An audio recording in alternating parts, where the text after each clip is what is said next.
Hello there, podcast listeners. Just a quick disclaimer about today's podcast. We here at the Unnameable RPG Podcast feel free and open to talk about all manner of topics that are out there related to RPGs and gaming. And sometimes these topics near towards discussions that might be sensitive to more people. In fact, today's topic talks about sensitivities regarded to before a campaign or a RPG session is beginning. That is session 0. And today's topic begins to talk about on some issues regarded to trauma, sexual assault, and sort of gender issues. So if listeners find these things a bit sensitive to listen to in general, in keeping with an open discussion, you should be aware that these topics will be brought up in today's topic. Thank you very much. Let's get started. Enjoy the show. No, hot take. Mabel's hot take was takoyaki is probably the most overrated of Japanese foods of all time. No, Oh, come on. Little fish cakes. Little fish cakes. Really hard disagree? hard disagree. I love takoyaki. A good takoyaki will make your day. It's all it is batter and sauce. That's all you're tasting. Not if you put red bean paste in it. Like a dessert takoyaki? Yeah, I make them all the time. I've got the little stove waffle iron thing. There are way better things to be getting in the region. Of course there are better things, but takoyaki is amazing. When you get a good takoyaki, if it's right there, you're gonna eat it. I'm not sold. It's like pancakes. Like pancakes. What do you have against pancakes? Yeah. Overrated. What's wrong with pancakes? Pancakes are awesome. No, they're not. No, they're not. I don't know. Maybe you haven't had good pancakes, Jay. Like I see Or takoyaki. Yeah. Like if I have a sleepover or something like that, I wake up in the morning, people are cooking pancakes, I just go home. I don't know. Man. Maybe I gotta teach you how to make pancakes, sourdough pancakes, like the good stuff. All right, I guess I've never had sourdough pancakes. Yeah. Oh yeah. It's clearly you haven't. Yeah. Vancouver right now, right? Mm-hmm. It's hard to find good takoyaki here. Yeah, good, and the city, No, it's it's all deep fried, and you're like, that's not how you make takoyaki. You got to put that's in the effort. gross. Yeah. That's gross. And they're just frozen, right? They're just inside that's a terrible. freezer somewhere. They pull them out, throw them in the deep fryer, put the sauce on, and say, "Oh, this is takoyaki." That's not. That's a terrible way to treat a takoyaki. Well, and then a little bit of octopus up in there. That's just like chewy, leathery, gross. You know? No, that's awful. It's like poutine. Like how many places murder poutine? I mean, I think Canadians must be aggravated that their claim to fame internationally on the culinary front is like maple syrup and poutine. Like we've got more stuff. Hey, we love it. it. Moose. Oh really? Salmon, maple syrup, and poutine. Yeah, but you know what? Actually, like Seattle gets all the salmon fame. Seattle gets salmon fame, even though it's Alaska, really. I mean, no, we have salmon. We have salmon festivals all the time. You go see them go up the rivers. Salmon fame gets sneakingly close to salmon famine. No, never salmon famine. Salmon famine. Never salmon famine. The new indie rock band from Seattle. Salmon famine. Yeah, salmon famine. It stinks. Is that a Critic reference? Like John Lovett's The Critic? Is it? Oh my god! Oh my god! I love that show. Yeah, I reached into the past for that.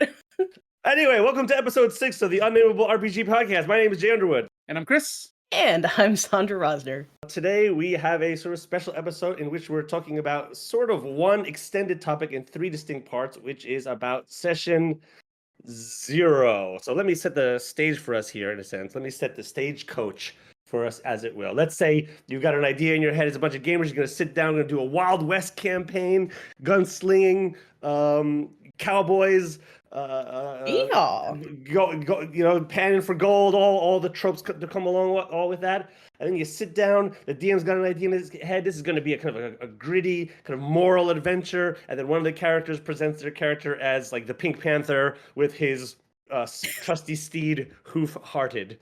Hoof-Hearted! Oh. Best character ever. Best horse name ever, hands down, easy. But we already have a conflict here. And so something didn't go right, and the player comes in with one idea, the GM comes in with another idea, we've got a clash, there's a tonal difference right from the start, and therefore is the need for a session Zero. Would anybody else like to go on to define Session Zero in more depth here? Ooh. I think we do have to specify one thing though that I was prepping for this topic. Are we talking about a session zero of experienced players, or do you have a completely new character coming in? Because that definitely changes the dynamics of session zero. Yeah, let's frame this around like a new group, because I think once you have an established group already set up, the Session Zero becomes a lot easier Agreed. with an established group. It just becomes you kind of. It's like with friends. Where do you want to go out to eat today? Or we all just have an idea. Whoever chooses, we just do that one. It doesn't require as much sort of like negotiation to get to the topic. I think, yeah, a lot of it, if you iron this out before you even sit down, uh, these problems can kind of solve themselves. But there are some times when, a player does not communicate enough and they get to the table and they bring out their character that you've never heard of. It turns out to be like, the most aloof rogue that you've ever seen, with a soul so heavy that it could pull an elephant down to the bottom of the ocean. Like, Lost both parents in a fire, and Yeah. yeah, Nice. of course. They have no friends or family. Or a player who says that they're going to be the moody, silent protagonist, and I said, no, that doesn't work. This is a verbal. This is a verbal no, medium. we're playing D&D right now. This is not real life, Yeah. Paul. We need to establish. What are the functions of a Session Zero? For me, it's all about creation, cohesion, rules like the nitty gritty, rules like the social contract, uh, maybe a short scenario, and yeah, that's about it. Creation, cohesion, rules, and a short scenario. So it's kind of like, okay, creation, you're building your characters, right? And Mhm. often I will build characters together. Everyone's at the table. They all roll for their HP and they all get their oohs and ahs when the one person on a D12 rolls a 1 and the person with a D6 rolls a 6, right? Mhm. So it's like creating the characters, and that involves doing the ideals, bonds, and flaws things. Regardless of system, I still usually include those things because they're Mhm. just good for characters in general to build them that way. But also, I like to do party cohesion after that. So, like, forge pre-existing relationships between the characters to promote like better party collaboration. Yeah, 100%. Mhm. Well, I'd like to advocate for something even before the character creation step, which is a sort of a establishing the parameters of the game expectations before that, such that they can then have a better sense of who and what type of character they want to create within the world and the language of the setting. So you're going to come up with like ideas such as like your tone and your theme for the game. Is it going to be lighthearted? Is it going to be sort of like dark horror? Is it going to be kind of like action superhero? Is it going to be political intrigue, and so on and so forth? And once you get through there, you can perhaps make a few kind of brief comments of genre and setting by mentioning a few movies as reference or television shows. Okay, this is going to be like Game of Thrones with a little bit of Lord of the Rings or something like that. And even at this point, saying what type of rule set you guys would like to use as a process, and then players can then kind of contemplate what character they would like to think about, because all of those factors are going to subtly influence how and who they choose to play. If you've chosen a rule set like D&D 5e, well, then their character concepts are going to be limited towards the kind of species and classes that are available within 5e, and then influenced therefore by sort of like the layers of like genre setting and style. Kind of in a way, what you're saying, just to take it almost out of the TTRPG realm and into something that some of our viewers might be like more familiar with, is you're saying I'm going to define genre. We're going to play horror. Okay, cool. You're cool with that. You're cool. We're all cool with that. What kind of Um, horror? What kind of horror? Like slasher right. horror or gothic Right. horror? Exactly, because this matters, right? People have preferences and people have dislikes. So as soon as you know that everybody's on board for what genre and subgenre you're playing in, then you can kind of move forward. Okay, so rule sets. Rule sets are important. Again, making sure that you've balanced out that all of your players are on board to play a type of campaign, RP heavy, tactics heavy, emotionally heavy, even in cases of horror, especially. Yep. And then you're essentially going to pitch the log line to your players. So in the case of our opening Wild West scenario, our adventurers are going to find themselves in the middle of an abandoned, mining town where such and such has been happening, and you're supposed to investigate it. And then you see how they feel about that topic. But then once you get into character creation, you do have to think of, character concepts and how they mesh well together. The party kind of composition of all of the different player classes. Like if everyone's going to be the wizard, well, I think that's doable. But it's going to have to be come at from a perspective of, okay, well, what area of magic are you kind of in the domain of, such that there's room for players to have their hero moments once the game proper has begun. And so that they're not all stepping on each other's toes during the whole thing, right? Mhm. Games like Fiasco kind of do this as part of the gameplay process right from the beginning. When you start playing the game, you just you come up with your character ideas. You sort of draw connections between the characters. What are you? Well, you're teacher, student. We are husband, wife, whatever. And then from there, the story just sort of emerges as part of the character creation process. I think the same is true here. You just saw the latest episode of Shogun. And inspired, you're building a campaign combining feudal warring states and, I don't know, alien Romulus or Beetlejuice or something. Now, with your basic plot points written, it's now time to go fishing. When casting your line to hook in some players for your new campaign or one-shot, there are some things that you may want to consider, and that's where we go to the classic 5 Ws and 1 H. Ooh, yes. The journalistic questions, yes. www. How many W's times how many U's if you... Never mind. www. That's like 10 U's. Right. So who are you DMing for? Who is the audience, right? Are they Mhm. friends? Are they foes? Discord workers, coworkers, random people for a podcast, say, and like how many players, right? A table at Denny's you just came across. Dogs playing poker. Wanted to try that at some point, but Yeah. A bunch of old cowboys who time slipped into the future era wearing assless chaps. Oh, Ooh. the last Tell me time when I that did happens. that, the security had to come and throw me out. So then the next is the what. So what are we playing? The system, the level, restrictions, and length are usually the things you need to Mhm. think about. The when and where, obviously, when's this happening and where? Is it in person or online? Date, time, location. ASL. The why. Sorry.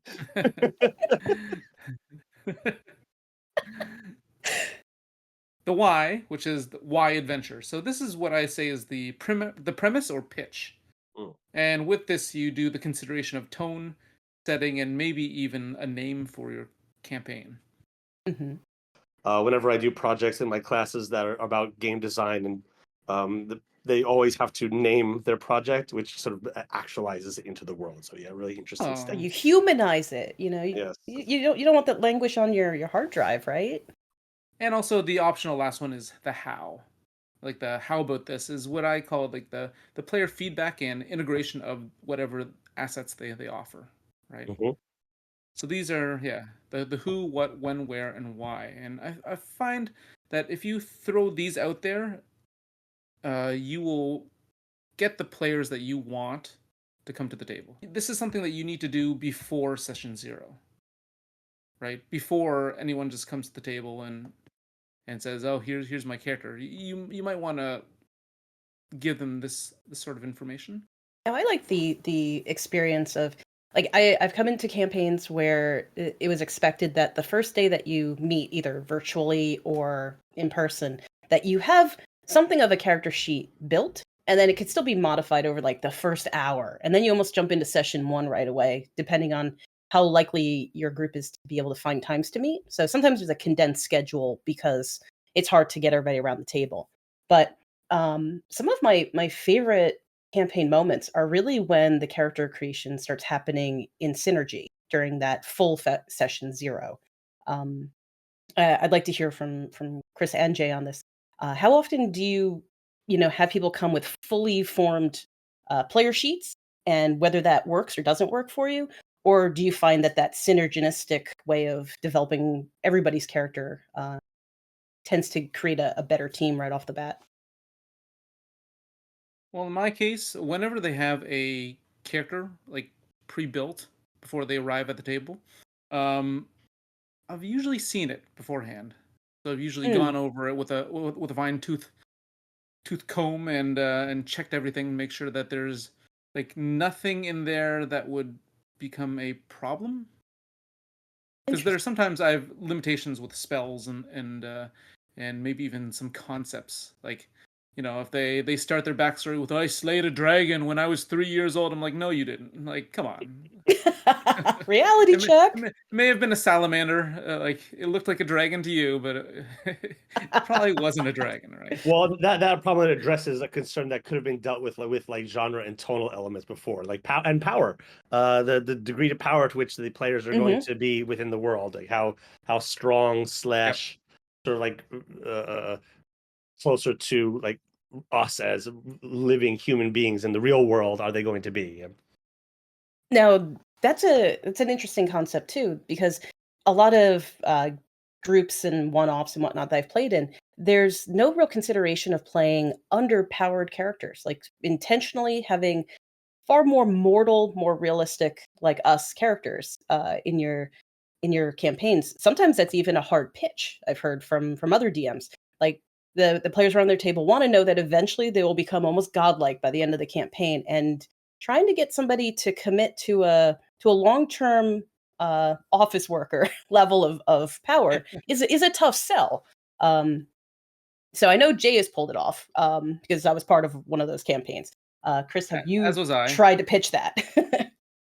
It really depends on the players, right? I think if you've built a rapport with some of your, I guess, regulars, it's easier Mhm. to pull off. But if you're just throwing it out onto Discord, unless if they're really experienced or they're really looking for something new, it's pretty rare to get them to play commoners. It's interesting. That's been kind of my experience as well.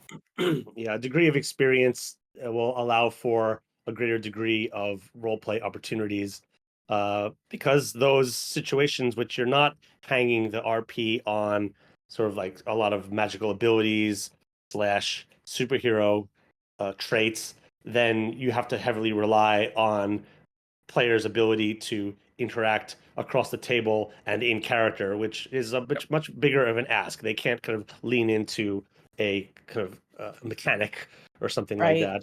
that. Um, yeah, so these are all the considerations within still the character creation part of session 0. You can see how there's like such a lot of depth that needs to be considered here Mm. before even moving in.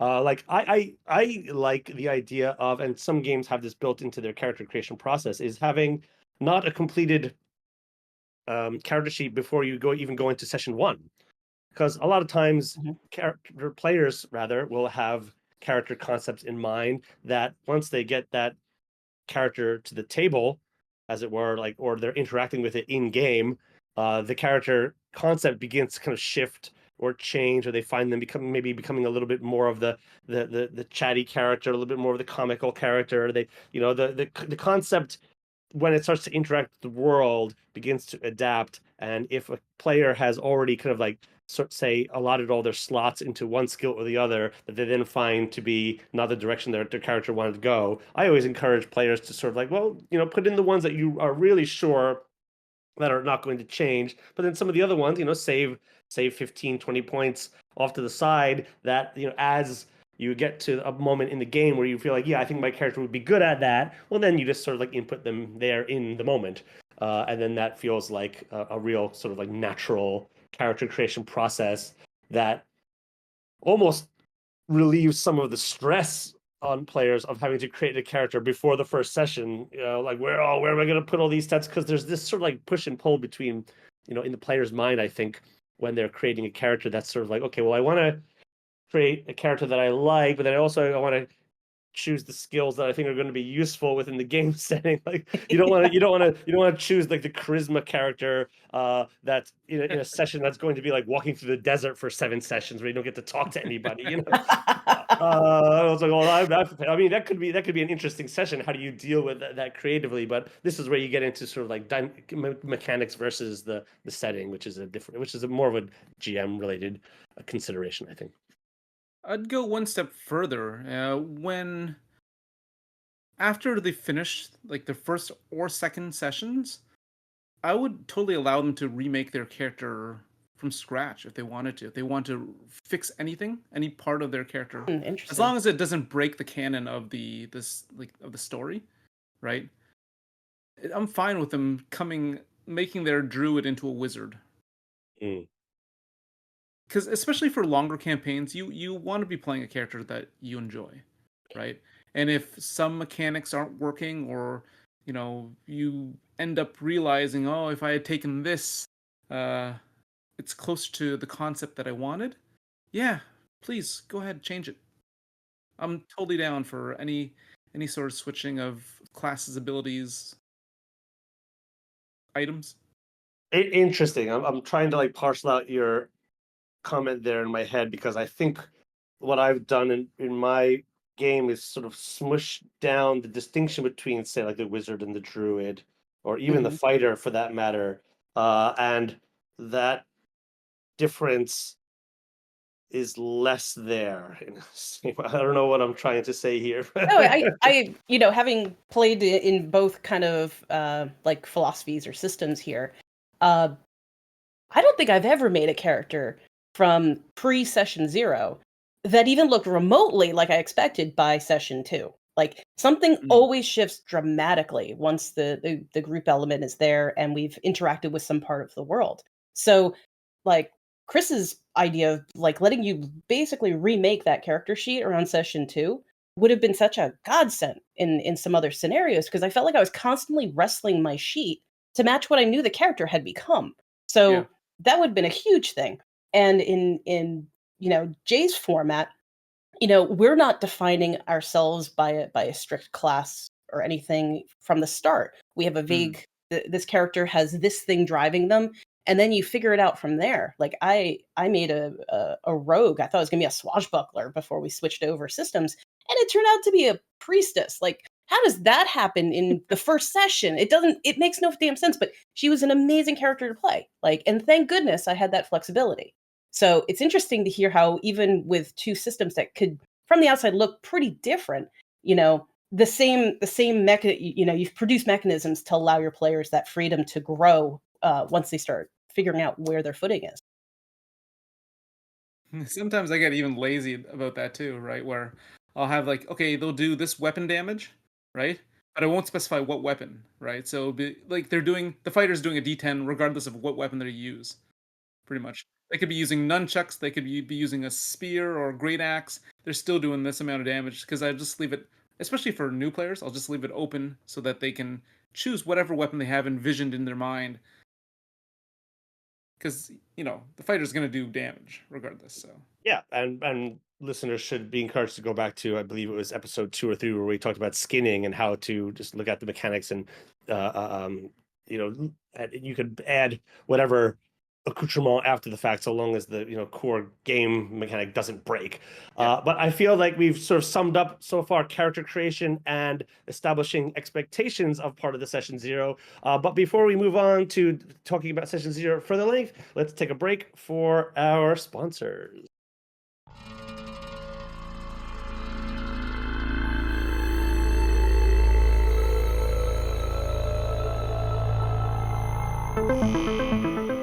Daylight come and me one go home. Apparently that movie's getting some good reviews, but that trailer is redonkulous. Yeah. Like the fact that like all of a sudden it starts with like the slow kind of like the one piano note that then like has the pop track that's like it's like the Banana Boat song like extended slowly over, followed by the boom. I'm like, what is going on here? Come on. Can't have a trailer without that now. You You can't have a can't. trailer You without that. No, can't. you You can't. can't do it. We need rules. We need boundaries, which segue, one of the things in session 0, one of the things in session 0 that also needs to be considered is, things such as player boundaries, consent, safety tools, triggers, that type of thing. That was never a consideration from those of us who have been gaming since back in the 80s and the 90s. The fact that it's been established now is certainly a good thing. Worrying about other people's sensitivities and what have you, but this is part of a session 0. Does anyone wish to elaborate here on this further? Seems like I'm right for this one. In go to a number of conferences over the last year, I've had so much opportunity to talk to not only female TTRPG players, but a few DMs out there. And this has become something that people have been more comfortable in asking for. And that is basically a listing of, and it can be private. It does not have to be talked about around the table. I should preface that right now. But the DM needs to know that if somebody has, I hate to use the word trigger, but we've all gone through things in life, and some things have been difficult to process. If we all know that mental health in America is difficult to access a lot of times and around the world. So one doesn't want their D&D campaign to become their therapy session. So being able to have an open conversation with your DM about certain topics that are just off limit, it would not only ruin your immersion, but it could literally cause you setbacks in your own mental health. So some of these examples that these other women I've spoken to were willing to share with me. The big one in the room is always sexual assault. To what degree will you allow that in a narrative? And not only for the DM telling the campaign, but also for other players engaging with that topic. Because for a lot of even women, it's not an off the table topic. But these things have to be talked about in advance. Other things that are just so surprising sometimes, like if you don't have arachnophobia, you're not thinking about whether or not you're throwing spiders in your game. I've had people who have such a fear of heights that they can't talk about it in a campaign. So this can extend from things that seem like very obvious topics that could be uncomfortable for female players, all the way to really unexpected areas for all of your players. So really, the increasingly great option of having a private dialogue opened up in your I guess this would be more of a pre-session thing. Yes. But telling your players to please engage with me anything that you do not want to be happening in this campaign before we even hit session 0. And then if it's not a completely off the table thing, that it would be part of the discussion during session 0 about how far anyone is willing to go with that topic.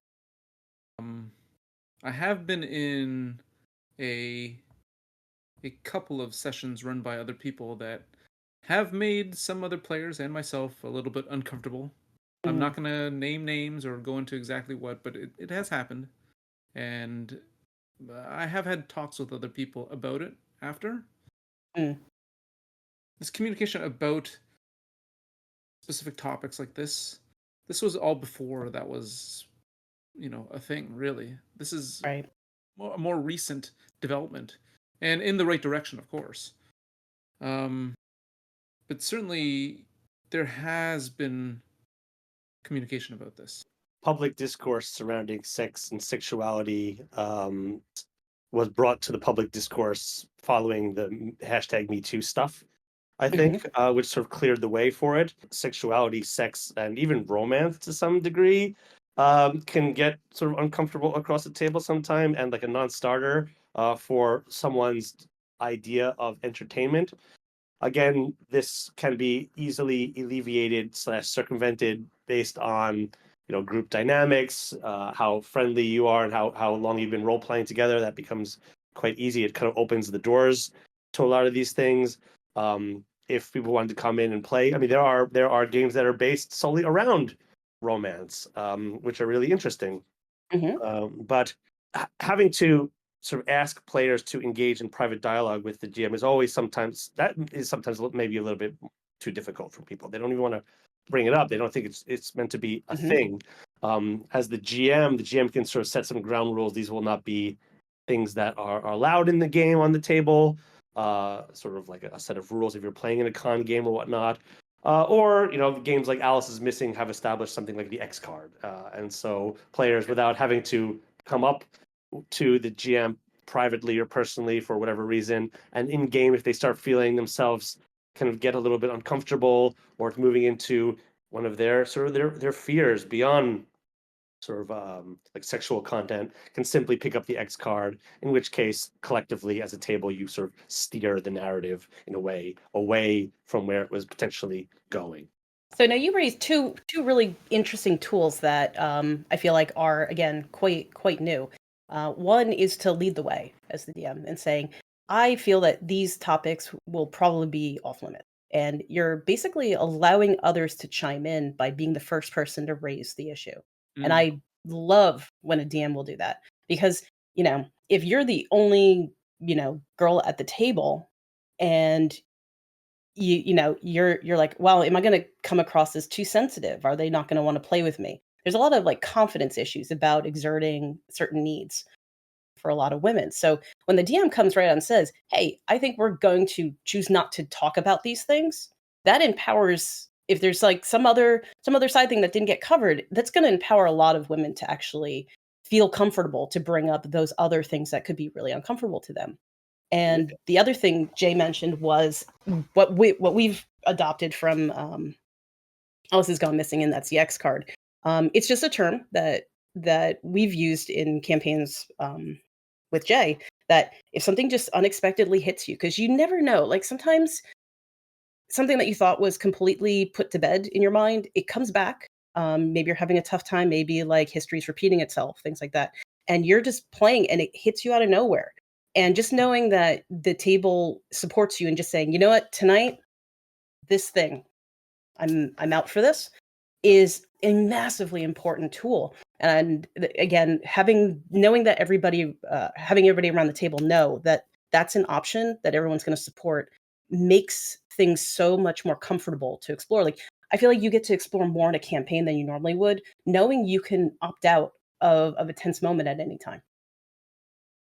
Yes, this happens all the time as well. GMs create limitations. They say, okay, there's not going to be any player interpersonal conflict, no PvP violence. Okay, in this campaign, no barbarians or whatever, to a lesser degree, right? At the end of the day, we're all here just to have a great time, right? And if we can make it better for anyone, it's worth it. It's definitely worth it. Research has shown that role-playing games actually prove to be a very effective therapeutic tool for researchers, and so groups that are out there, or people that are looking to sort of explore something on a therapeutic angle, shouldn't shy away from using No, RPG. not at all. It's all on a voluntary level, though. Like, as long as you know what you're going in for, then it's an amazing tool. I absolutely agree. Having again talked with a number of other women active in the community, I don't think anybody had a direct problem with playing settings that have a strong patriarchy component to it. I think what felt bad was not being able to play a woman as a woman is in those settings. There was a bit of and again, this is about like strength of the player, strength of the DM, and the rules set ahead of time. But any opportunity to be an actual girl in these settings was quickly like, pushed aside, glossed over, talked over. Another probably like a whole different episode to talk about is, having like right of way. Women will get talked over or spoken for so many times in campaigns. And when they start talking from a female perspective, they a common thing is for if a male gets uncomfortable, they'll try to like correct the dialogue and move them into an area that actually makes them more comfortable. So being able to have I'm just going to say a male dominated society in your campaign is usually completely okay. But if somebody, and this goes for men too who want to play female character, but if they can't explore being a female character within the dysfunction of that world, they're gonna lose interest pretty quickly. So being aware of how to support that can really make that setting shine for them. On our previous segment, we talked about how to establish the sort of ground rules, as it were, from which then everyone can be kind of safe to explore and play, develop. Putting yourself in the shoes of the other, you then learn things such as empathy and Yep. and that Mhm. creates a better play. And this is where role playing games as an art form can then extend beyond just mild form of 2 to 4 hours of entertainment on a Saturday evening or something like that, to actually having kind of real world benefits, in which once the game is sort of done and the players sort of come out of the game session following some debrief, or like post game chat, you could realize like how you've sort of learned and have grown for the encounter. And so yeah, like I think we're reaching a wrap up point for the second segment here. But addressing concerns of players around the table from various aspects, that is like encompassing personal fears, trauma, and then even the differences that come about from sexuality and gender and power dynamics, all become like brought to the table, or on the periphery at the very least, that could be brought or addressed, if not uh, um, could be brought to the table, if players collectively want to do so. Now, it bears noting though to tag on to that, if and this is going to go back to group cohesion, right? If you're going to play in this hypothetical like heavy patriarchal world, and you or like yourself or other players around the table are going to choose to play a woman in that setting, if other players around the table want to lean heavily into the patriarchy angle, you automatically have conflict in the party. And that has to be almost discussed in session zero if that's even going to work out. Because why would one or more women choose to travel with a group full of, sexist Yeah. pigs, right? So you get sometimes the more dirty and gritty you make your world, the more conflicts you're going to raise with the individual players, not just the characters. So another really good thing to go heavy into on your first actual session zero. I did ask my girlfriend Naomi for other considerations, some other insights to make female players more comfortable at the table. And some of these things are not gender specific, but they tend to happen to women more than men. And specifically, if they are being talked over or interrupted, yeah, we of course we as DMs and as fellow players, we must step in and establish those rules. Like she may have more things that she wants to add. Another thing that she said is, of course, objectifying. Like we need to avoid objectifying descriptions of PCs or NPCs based on, purely physical attributes. Like we should try to avoid like, oh, she's so cute, or oh, incredibly beautiful, unless if it's like strictly like plot relevant, Mm, that's a right? good point. And I'm talking to you, all you AI PC NPC art. And go to Facebook, and it's just, oh, that's all you see.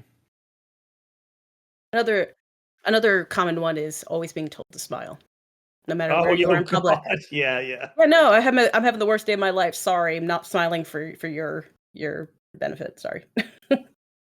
The show Curb Your Enthusiasm had a small little cold open bit about that, where Larry David's walking down the street, and some pedestrian kind of walks past him, and he's just being a little bit grumpy, and she goes, "Smile," and he goes, "Fuck you." Yes, I love that energy. Right answer. Yeah. Chris, any other Oh, insights? yeah.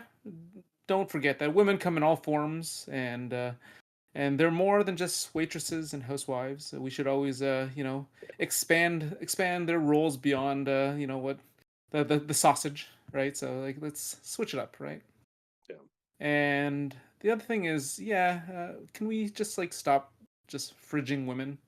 Let's kill everybody and everything equally, right? Except dogs, Yes. apparently, right? Wait, what do you mean fridging?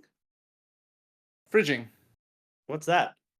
It's when, like in fiction, like when women they're disproportionately harmed, like in terms of like death or maiming or assault and things like that, to serve Oh, as right. like Yeah, yeah, plot yeah. devices, right, to Mhm. motivate male Hmm. characters to do things, right?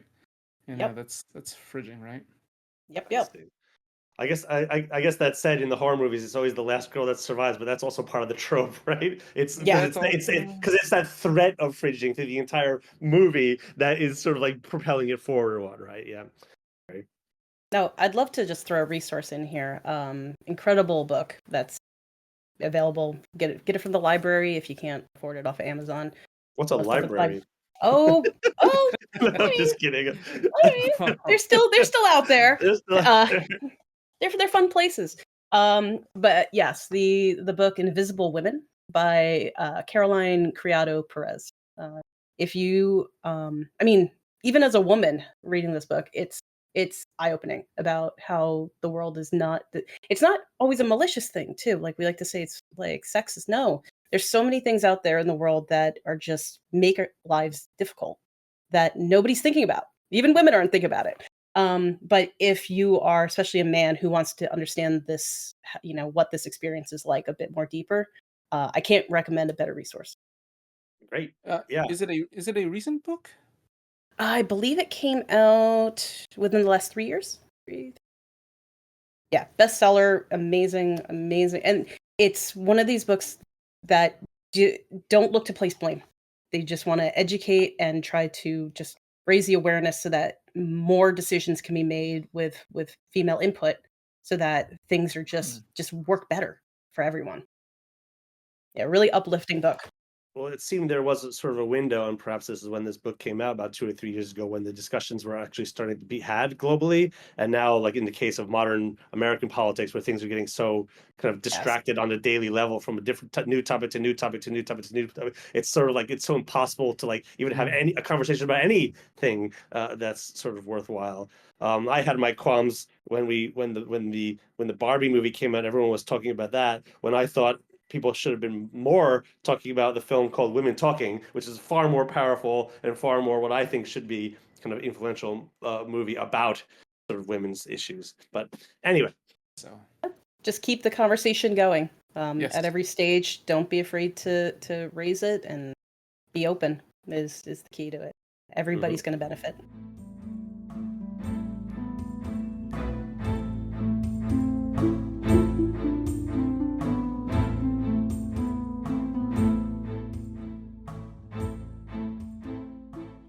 yes. So I mean, so session zero importance is establishing a series of expectations for the game, setting up your rule system, going through the character creation project that we talked about in length, ensuring like a safe space with player boundaries and consent. As you said earlier, Chris, about the WH questions. So Yep. that talk about session logistics on what platform I think is the game going to happen. How are you going to communicate? And then I guess a final thing that we haven't quite talked about is sort of the responsibilities around the table, and that being more of a concern for a campaign that goes on at length. But Mm. like, who is sort of taking what role? Is the GM slash DM going to be the one that handles everything, create the Yes. story, make sure that all the NPC lists are organized, Yes. do the after session notes? In your Yes. sense, Chris, it's you, yeah. It's But me. I think you quite enjoy having that degree of sort of responsibility slash control. Yeah, I dig it. I write crazy amounts of notes. I have a spreadsheet of 200, an Excel spreadsheet of 200 plus pages of just like all my NPCs. I go nuts with this kind of stuff. So I enjoy it.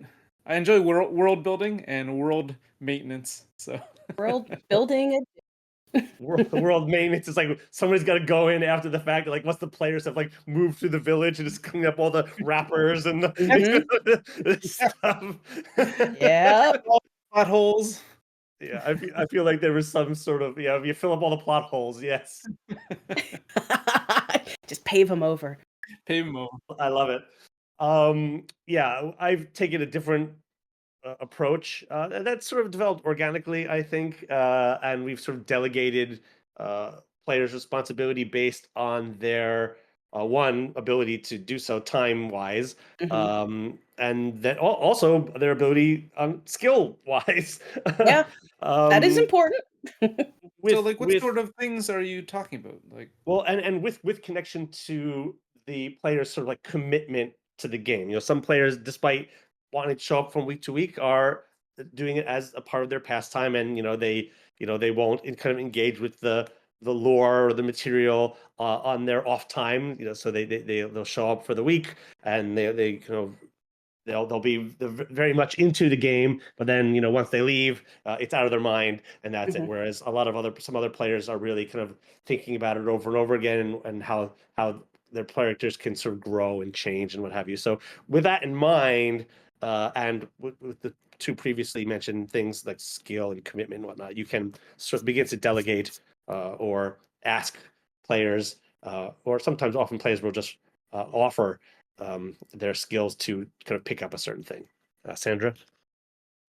Yeah, not again to just slam this back to the womanhood argument, but uh, I'm so glad you raised this, because one thing that I saw so commonly amongst female players is the volunteerism. Not only are they having an amazing time at a table, especially if they're newer players, but they want to do everything they can to support the DM. They see that there's a huge load to creating this session week after week, and they're like, well, I think I can be a good note taker. And they turn out to be the person they're typing the whole time to make sure that all these details are captured so that it's available for everyone. Or, somebody who's really good with spreadsheets, or somebody who's really good with making a database or whatnot. Over and over again, females tend to be the ones who are here to do the maintenance of your campaigns, and making sure that they're, in most groups, I feel like everyone is really grateful. They really see it. But some have felt kind of ignored, or not appreciated. So it's a really good thing that if somebody is, whether it's male or female, is stepping up to take some of those tasks that, a DM, unlike Chris, I mean, I totally understand the world building addiction. I have it myself, but sometimes it's a burden, especially if you have so many, like, you have a family in the background, you have a job that's really demanding, things like that. We can't always do everything we want to be doing. Um, so making sure that those players around the table who volunteer to take those tasks off your plate, making sure that they're taken care of, and you check in with them from time to time. Because without it, the massive lore Bible that eventually develops, hopefully over a long campaign, it just gets lost to time. Well, yes, the checking in and continual support of each other over the course of a campaign is important. But what type of roles then can players take in order to take a one-off session to a bigger degree, to, like, say, like a multi-month, multi-year long campaign, and the roles that players might be able to take that can be established during session zero, I'd or say there's may four main categories that I've seen. There's in session note taking, which is a skill. It is difficult to do, mm, and you may just not have somebody at the table who can. So that becomes everybody's job. Everybody take notes that as you can, and then collect them. Have them collected into a Google spreadsheet over the week, and then that becomes your Bible. Someone who does maintain all of the information, so that's kind of your lore keeper role. So sometimes it's the note keeper. So having that, sometimes that's the DM themselves.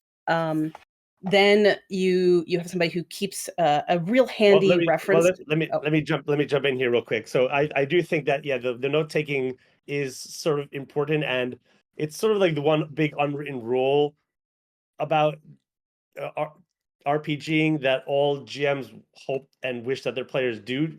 mhm. such that at the start you do a little bit of a lore drop at the beginning of the game about who the big bad is, what their name is, blah blah blah blah blah, and then 2 seconds later the player goes, wait, who was it that we're going to? It's like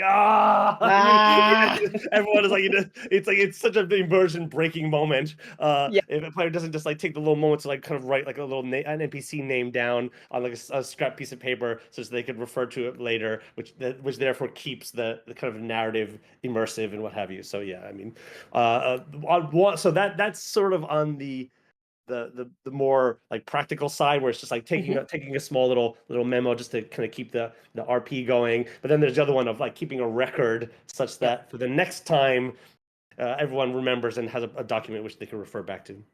What I do in my sessions is whenever I write down something, because I usually play in person. So what I'll do is if I take out a pencil and I write something on a card and I show it to everyone, immediately everyone has to like they'll just write it down because they know that that's going to be Oh, something that's good. important.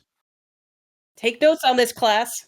Yeah, putting it on the whiteboard. This will be on the test. Yeah. Yep. Right. So then, like, if I write down a name, if I write down, just like the king's name or the queen's name or the jester's name, right? It's usually either going to come up in some way or it's like noteworthy, right? So it's a good. That's really indicator nice. You're in not some trying to ways. trap your players by like, like, and I've heard some maliciousness kind of from DMs where they're like, oh, if they just didn't take the notes, screw them kind of thing. And that's not nice. Yeah. I'll even do one more. After every session, I kind of print off a sheet of all the main NPCs and places and objects that they've run into the last session, and I kind of hand it to them, right? So that they can reference it. And sometimes I'll even throw in a few little surprises or things that I didn't specifically say. So if they look it up or if they check it, they might be like, "What? Where did this Easter information come from?" eggs. Little Easter eggs. So it gives them a reason to kind of get deeper into the lore. Chris, you're nice. One does have to be careful about explicitly giving a character name, because then like I mean, yes, it's necessary from time to time, but I do feel that like it does close a door for other characters to sort of show up that might be there like in the background who didn't give it, who weren't given a name but who were given like maybe a description of the silent brooding kind of diplomatic spy who's just like waiting on the wings for their moment to pounce and whatnot. So once you've kind of given a name in like the classic like a lot of period dramas here in Japan, when a new character introduces themselves or shows up on screen, there'll be like a bunch of text on from the right hand side that tells you like everything about the character. Like you don't even they're like, okay, he's the prince of so and so, and he's from here, and he's played by this actor. And it's like, wait, why are they doing that? Like A little immersion breaking. Yeah. I don't always give them the right information. Right. Oh, I give them what the characters should know. He's not as Right. nice as you thought he was, right? Okay, all And right. sometimes I'll even just give them question marks.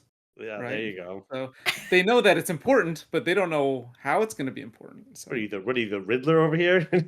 Yes, Give that's what I am. I am the Riddler. Yeah, riddle me this. Well, experienced players should want that to be fair, because if everything's just sort of like handed to you after you've been playing for quite a while, it's going to be like, oh, okay, cool, I'll keep an eye out for that. And it's like there's some immersion breaking to that if you know to look out for these three figures, right? It will change your gameplay. But for a table of newer players, I think that's almost essential to make sure that they don't get lost along the way at some point. Once they've built their chops, then a lot of that's on autopilot. So through delegation or organically having someone or some way in which note taking can occur seems to be an essential, or at least something that should be considered to be talked about during session 0. Well, I'm on number 3 now. So that would be if somebody's good with spreadsheets. It doesn't have to be spreadsheets. You don't have to be an Excel wizard. But somebody who can take all of that information and distill it down to the finer points. So this is your character sheets, for instance. We have somebody at our table who just maintains the character list, character places, so that we can pop onto an Excel spreadsheet, go through 50 some characters and find that name really fast. If we had to go to the notes file, well, you can search, but you're going to get bogged down in a bunch of narrative, right? So having somebody who can do the quick reference in an Excel spreadsheet is really important, and it's not a time consuming task. It's something that you just update in 5 minutes, 10 minutes every week, and you're done. So somebody who is really strapped for time but wants to help, that would be an ideal job for them to do. And number 4 is kind of almost like your immersion person. So I don't think I've ever played a session, assuming it's not just 1 or 2 people extra, like a one-off, but I've never played at a table where there wasn't somebody who liked to do some form of art. So whether they're a sketch artist, graphic artist, musician, any of the arts that you'd normally associate with, say, a full production show or a book. Yeah, and don't leave out authors, right? Having them as they feel inspired by the campaign to draw a character, draw a moment, draw whatever, and then having that accessible to the whole group, that is a level of gratitude like that I don't think I've ever felt is when somebody goes, "Hey, I made this about your character." And I'm like, "My Yeah. character?" Like, right? So if somebody feels the time, the effort, and the want to share their art with the campaign, oh my god, it is a level of commitment that you just don't get otherwise. So try to encourage that if you can, and be really thankful for it when it happens. Those all hastening to go to DALL-E or Chat GPT image generating for this type of purposes, maybe missing the point here. In fact, they might want to be a little bit more sensitive towards their artist friends who have a sort of ethical disagreement with the use of AI across the table. So Completely agree. AI art has a place in getting us all to the same place if we're having difficulty with imagining something or coming to consensus. But and that beyond that, place is the support your bin. artists. No. Support your artist. I'll be honest, if someone brought me some AI art of any campaign stuff that I had done, kind of insulted. Well, because you are an illustrator, you do illustrate much of your world anyway. Yeah. Yeah, yeah. We don't want to be living in a place where AI is creating art, and the young people in the world are struggling to make more than $8 an hour, Mhm. right? Well, Exactly. we've gotten quite political on this episode here of the Unnameable podcast, but these topics are important to talk about as they are outliers of the general world and the phenomena that is the human experience that we're talking about here. Does anyone else have any final comments or something that we may have missed regarding session 0? That you should, I would suggest playing a short scenario with some sort of like hook or cliffhanger, because it does give them something to be like to look forward to session 1. And Mhm. also, especially for new players, like new blood, right? It gives them a basic overview of like the game mechanics, right? Mhm. So it's good to start early, like teach them early for that kind of stuff. Let's see some other things. I do have some other session 0 notes. All right. Well, Um, I do have a comment about the short oh, session please go ahead. Go ahead. idea. Yeah, I will sometimes do this at the start of a campaign or even a one-off where the players will all play sort of a doomed group of adventurers that then get completely wiped out by the big bad, or something that is associated with the big bad. That does the function is so that they could learn how the rules work, but then there's like a metagame knowledge that is sort of delivered to the players, which is okay. This is the enemy that we're focusing on, and they get a little bit of like a lore dump through a like Oh. it's basically doing something like the movie equivalent of a cold open, where you just come in and there's some like character Suicide Squad style that then all get kind of like KO'd. Spoiler alert for the first 10 minutes of Suicide Squad 2. It's like a 10-year-old movie. If you haven't seen. Uh, but then they go back to their actual characters, and okay, now they know how kind of difficult the situation is going to be, and then they can go at it with, and you can't help but bring a little bit of that meta knowledge to the table, which is sort of the point. Anyway, but also, they get to play a character that there's no real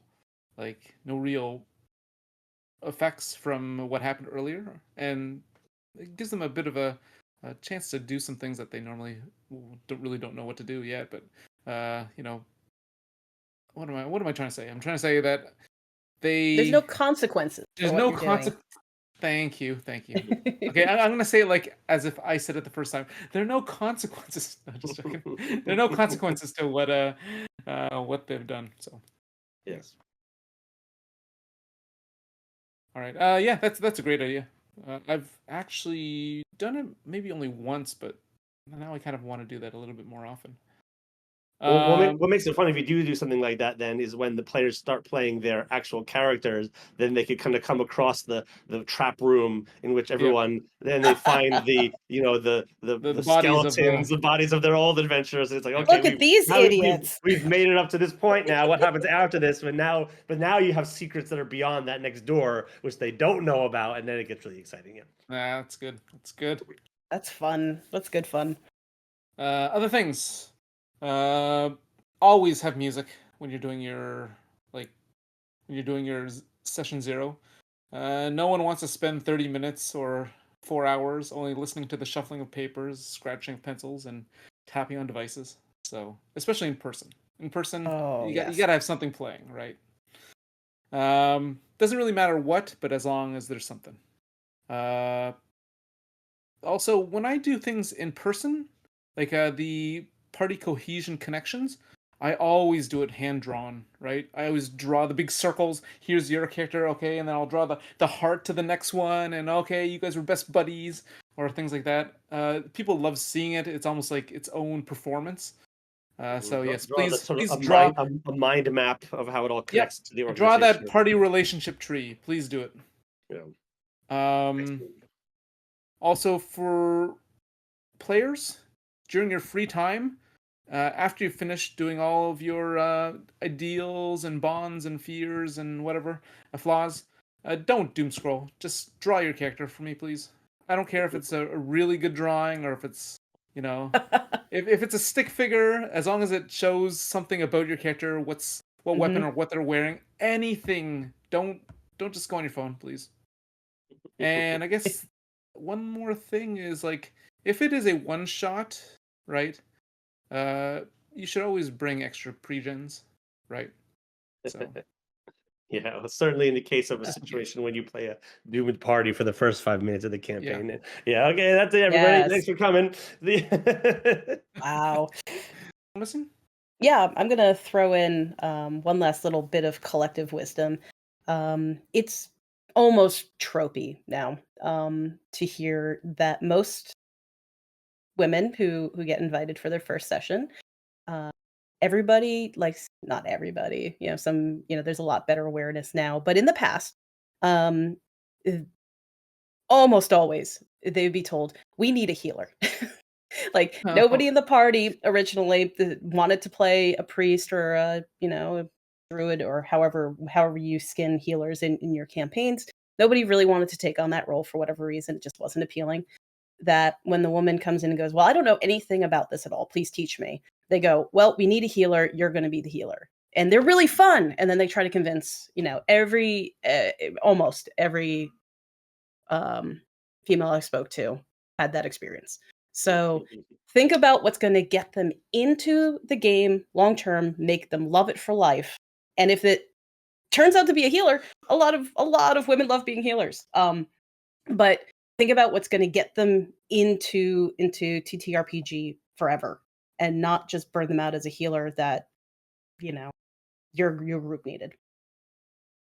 um, yeah. I'd like to add that I think that goes beyond simply a kind of gender difference. That goes into anyone that might be an introvert or an extrovert, and if they're Yes. someone's more introverted, make them the healer or whatnot, or someone that doesn't have that sort of like maybe a more like forward personality. Say, okay, make them the healer. Well, the uh, in if those are concerned, perhaps a change of game system is necessary, where Hmm. the healing role is something that every player is capable of in some way or the other, or it's compressing down class-based / character options. Ideally what you want to do is provide players with a range of sort of maybe archetypes, if you will, that they could sort of like slot into, that sort of like intrigue them on a narrative level, not a functional mechanical level. And from that point, their players are sure to have some fun when they start engaging with the game mechanically, right? Not saying, okay, if we need the healer because this is what works mechanically. Okay, no. Well, how does it work narratively here in this situation? I think that maybe is where we redirect the focus, rather than bringing any of those sort of like, gender norms. Okay, men being whatever traditionally more aggressive should be the fighters or what have you. No, it's okay. Well, no. How does it fit within the narrative that we're discussing here? This is the world. This is what people are doing within this world. What part of it seems exciting, and then layering on all the interpersonal stuff on top of that afterwards really becomes exciting, I think. I think that's a great solution. Yeah. As always, agreed. Well, usually agreed. All right. Your takoyaki take is a little off. But... Yeah, we're gonna have to work on that one. No. I am not. I am a. The takoyaki war continues. I will not be convinced. I will not be convinced on that. Yeah. Well, hopefully we've given listeners something to think about, and I think we've given them a wealth of ideas such that their session zeros they will come to their session zeros sort of prepared and with a wealth of ideas. If anyone was to just do a very quick kind of Google search or Reddit search, you could see extensive lists of session zero prep checklists and what have you, most of which I think we've sort of even addressed today, but I'm sure if any listeners and commenters wish to bring in something that we may have missed or didn't discuss today, that could be something to talk about for another episode. So what do you think, guys? Should we see you next week? See you next week. Goodbye. Ciao. Ciao.